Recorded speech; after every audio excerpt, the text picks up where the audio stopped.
Today we're going to make this beefy, hearty, homemade lasagna soup. So let's get started. Here's a peek at the ingredients we're going to use today. We've got 4 cups of beef broth. You can also use a beef stock. If you've got vegetable broth or chicken broth on hand, that's okay, but I just prefer beef. We've got ground beef. We have Italian sausage. This is a mild Italian sausage. You can also use a sweet or a spicy if you like. Crushed tomatoes, tomato sauce, tomato paste, a little bit of sugar to balance out the acidity in all of those tomatoes, some Italian seasoning, Worcestershire sauce, a little bit of salt and pepper. We've got chopped basil. We'll use a little chopped parsley, ricotta cheese, garlic, mozzarella, Parmesan, and a yellow onion. This is a really great wintertime soup, and I can't wait to get into the details with you. Okay, so we've got a heavy bottomed Dutch oven on top of some medium heat. And I'm just gonna go ahead and add that ground sausage and that ground beef to this pan. You can hear that sizzle. And we've got our ground beef tool. You guys know that I love this tool. It is a lifesaver if you're having to cook ground meat. Look at how it breaks it up and separates it. It just makes the job so easy. Now, since this is a lean ground beef, we don't have a lot of excess oil or grease to deal with. We just got a little bit of grease from that sausage. And that's just fine. It'll add some flavor to the recipe. And you can notice that the ground beef is not totally browned yet. And this is when I like to add in my onions. And you'll notice a lot of recipes, they want to add those onions in after the beef is completely cooked. The reason I don't is because that beef continues to cook while the onions cook. So if it's already done and then you're cooking it for an extra 5 minutes, 10 minutes, and then the duration of the recipe, you can see where that meat can get really just dried, super brown, and overcooked. So we're gonna add those onions in when the meat is just still got a little pink in it. And those onions can cook down and flavor the beef as it continues to cook. Okay, so those onions are getting a little soft. And they've got the entire rest of the recipe to continue to cook down. And we don't want them to be just mush at the end. So we're just gonna go ahead and move forward when they're just starting to get soft. And we're gonna add 2 to 3 tablespoons of Italian seasoning. I think I've got 3 in there. I want it to have a lot of good flavor. We've got salt and a coarse ground black pepper. I'm gonna stir in those seasonings. And I've got a splash of Worcestershire sauce, and we're gonna add this just to give a nice little umami or savory flavor, round out that flavor right at the end of the bite. Some recipes use a beef bouillon, but that contains MSG, and that's just not a good ingredient to use. So we're gonna use Worcestershire sauce instead. And then last but not least, to finish out the base of our soup, we've got 6 ounces of tomato paste. And this will form a really great base for the soup. And we're just gonna stir that in. The heat will help it melt and mix. And we'll be ready to move on to our sauce. All right, to finish up this soup base, I'm gonna add about a tablespoon of minced garlic.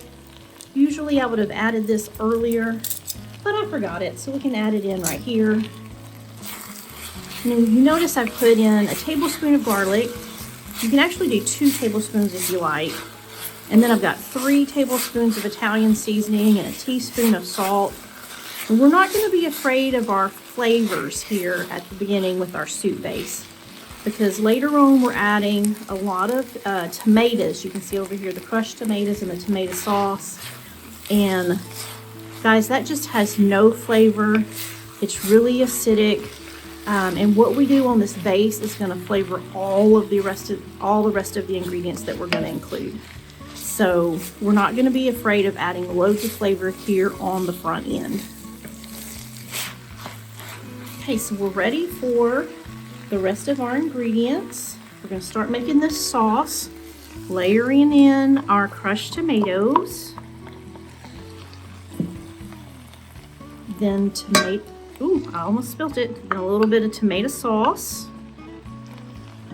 And we've got a pinch of sugar here, probably about a teaspoon. It's going to balance out the acidity in those tomatoes. It's not enough to make it a sweet sauce. And then we're going to add in this beef broth. I'm just going to add about 3 cups right now. There's 4 cups total. I might add the other cup later on, but right now I'm just going to stir this in.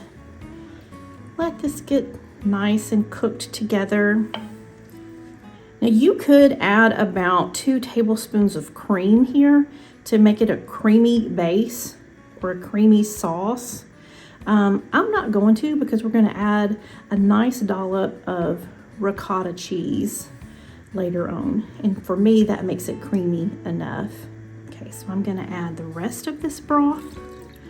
I'm going to put the lid on this and I'm going to let it cook for about 5 to 8 minutes before we move on to the next step.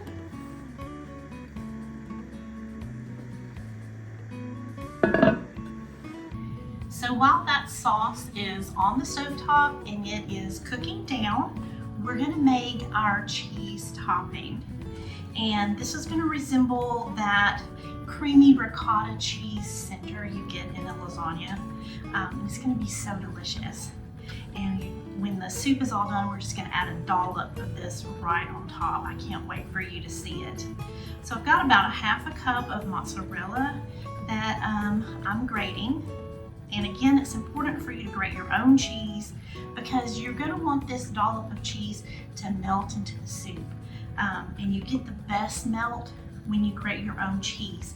That packaged cheese at the grocery store, remember, it's coated with the potato starch or other types of starch that keep it from clumping together while it sits on the shelf.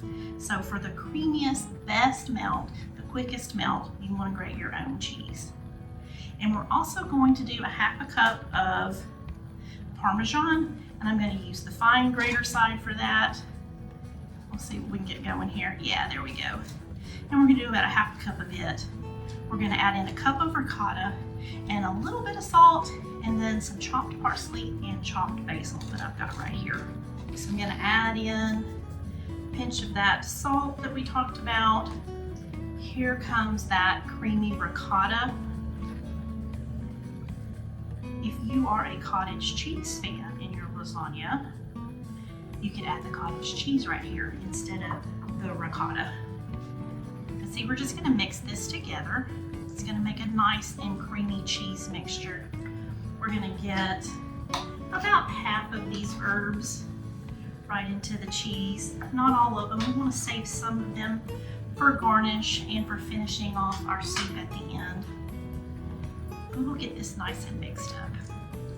And this is a good way to fill that space when the sauce is cooking down. It just makes the total time for the recipe just a little shorter because you're making good use of any kind of spare time or open time you've got in the recipe. All right, so this is good for about 4 to 6 bowls of soup. And there you have it. You set this aside and we'll use it to serve our soup. Okay, so we've made our cheese topping. So it's time to come back and look at what this sauce is doing. It looks delicious. This is a perfect time to test your sauce to see if you need any more Italian seasoning. Do you want to add a little more garlic? Do you want to add a little more salt? Right now is a good time to just test so you can add that in before you move on with your soup. And we've done a taste test and we are loving it. There's loads of flavor, super delicious. So now we're ready for our pasta. And this is just regular lasagna pasta, not the no-bake kind. So we want to use the regular pasta. And what we're going to do is we're going to break it into about 4 pieces per strip, about the size of maybe like a large ravioli. And I've got 8 to 10 strips. I've got 10 strips here. And we're just gonna break those and add them to the soup. So we're just gonna stir this pasta in there. We're gonna make sure everything is covered up with some of that good sauce. We're gonna put the lid back on and we're gonna cook these lasagna strips just until they're al dente. We don't want them to be mushy. You want them to still have some texture to them. So for me, that's going to be about 10 minutes, but it really does vary according to brand. So make sure that you check the back of your pasta package.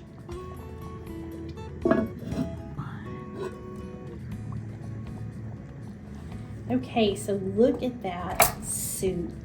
You've got the lasagna pasta, it's nice and al dente. You've got all of that delicious meat sauce. The last thing that we need to do is we need to take these fresh herbs. This is a little bit of that leftover chopped parsley and chopped basil. We're going to sprinkle that right in. And this just adds a little bit of color and freshness right here at the end of the soup. Look at that. You know that this is going to be stick to your ribs kind of good. Okay, so there you have it, this hearty, beefy lasagna soup.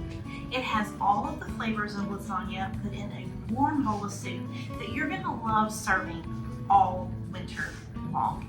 And we can get it to the table in just about 30 minutes.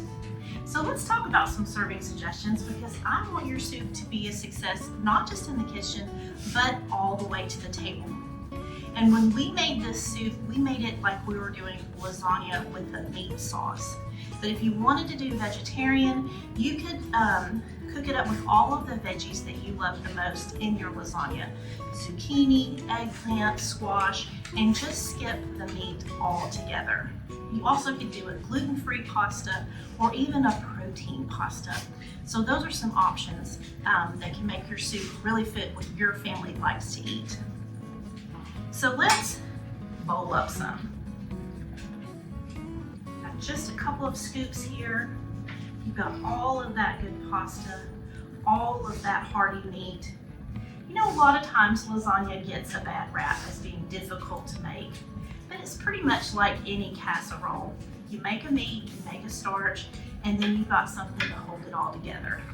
And as far as those layers go, you've got layers in a strata and all kinds of Mexican enchilada casseroles.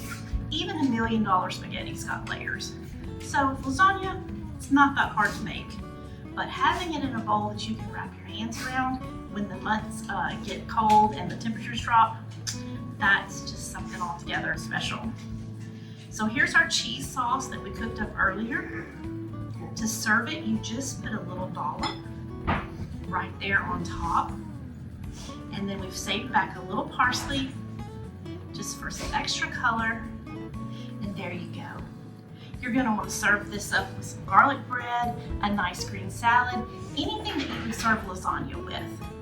You know what? I can't wait to see this on your table really soon. So if you like this recipe, don't forget to subscribe, not just to the YouTube channel, but to southerndiscourse.com, where I'm cooking up the Southern food that you know and love. Plus, you get access to my weekly meal plans and my brand new series, Dinner with Friends. You're not going to want to miss that. From the kitchen to the table, I've got you covered.